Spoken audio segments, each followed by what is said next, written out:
ज्ञानेश्वर कपिलकंत ज्याच्या कृतीत संस्कृती आहे ना तो देव, ज्याच्या कृतीत प्रकृती आहे तो मानव आणि ज्याच्या कृतीत विकृती आहे तो दानव.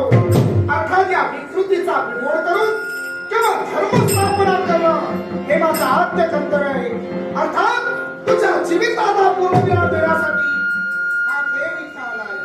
वैकुंठीच्या भावाला तरी माझा वृत्तांत माझा नेत्रांतून मारायला असेल. कदाचित तुम्हाला वाटलं ते घेऊन मी सगळ्यांना पत्करणार आहे.